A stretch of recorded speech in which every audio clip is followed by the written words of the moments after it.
Be honest, you forgot something important this week. A name, a password, why you walked into the kitchen. And somewhere in your head, a little voice said, "What is wrong with me?" If that stings, good, because by the end of this video, that shame is gone. Here is what everyone believes. Forgetting means your memory is failing.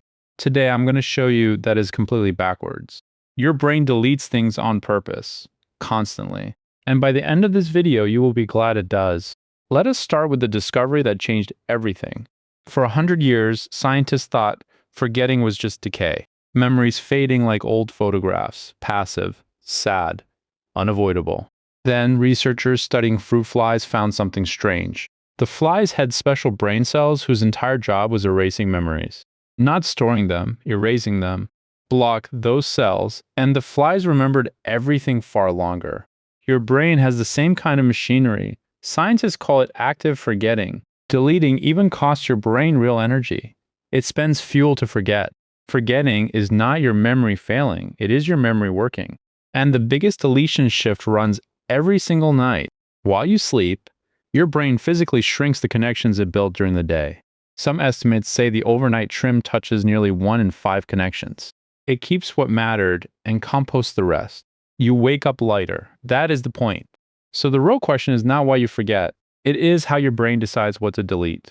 That system explains every embarrassing memory failure you have, including the famous one. Stay with me, because in 2 minutes, I will show you why walking through a doorway wipes your mind like a chalkboard. Rule 1, if you do not use it, it goes, a famous scientist once tested himself daily on nonsense words. He forgot more than half within days. Everyone does. It is called the forgetting curve. Your brain is not being lazy, it is being ruthless about rent. Rule 2, new memories override similar old ones. Where you parked today deletes where you parked yesterday. That is a feature. Imagine remembering every parking spot of your life at once. Your brain solved the storage problem by refusing to be a hoarder. Rule 3, emotion is a priority flag. Your brain highlights what made you feel something and shreds the neutral stuff overnight. Now, the doorway, you stand up to get scissors, you walk to the kitchen, you arrive, and the mission is gone. Scientists tested this and found the doorway itself causes the forgetting. People who walked through a door forgot more than people who walked the same distance inside one room. Your brain treats each room as a new scene like a movie cut. At every scene change, it wipes the mental whiteboard to load the new scene. Your errand was on the whiteboard. You're not broken. You're running scene management software from 2 million years ago.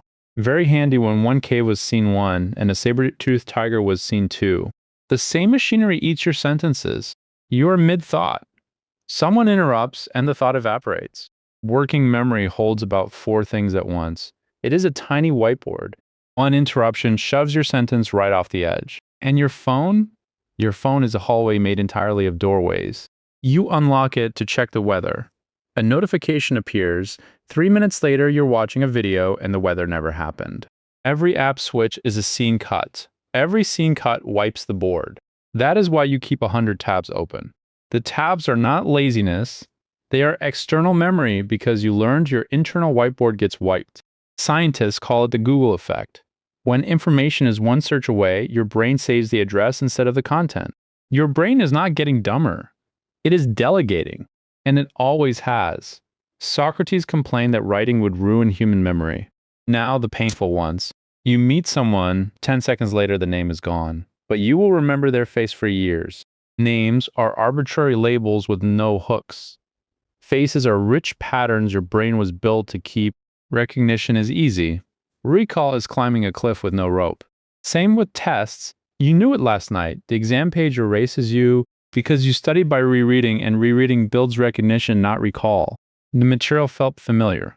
Familiar is not retrievable. Recognition whispers, I have seen this. Recall has to rebuild it from nothing. Meanwhile, that one song you have not heard in 15 years, every word instantly. Melody, rhythm, rhyme, and emotion are 4 hooks on one memory. Your chemistry notes had 0. You did not fail chemistry. Chemistry failed to rhyme. Then there's the biggest deletion of all, your own childhood. Most people remember almost nothing before age 3 or 4. For years, scientists blamed weak baby brains. The truth is stranger. Baby brains grow new neurons at incredible speed, and all that new construction bulldozes the old wiring where memories lived. Your first steps are not lost in there somewhere. The building they were stored in was rebuilt, which is strangely kind. You were built to grow forward, not archive backward. So can you actually keep what matters? Yes. You just have to speak your brain's language. Remember the sorting desk? Your brain keeps what gets used, what has hooks, and what carries feeling. First, stop rereading, start retrieving. In experiments, students who tested themselves remembered about 50% more than students who reread. Every time you pull a memory out, you stamp it. Quiz yourself. Explain it to a friend. Write it from memory. Retrieval is the vote that counts. Second, space it out. Cramming pours water on concrete. Spacing lets it soak in.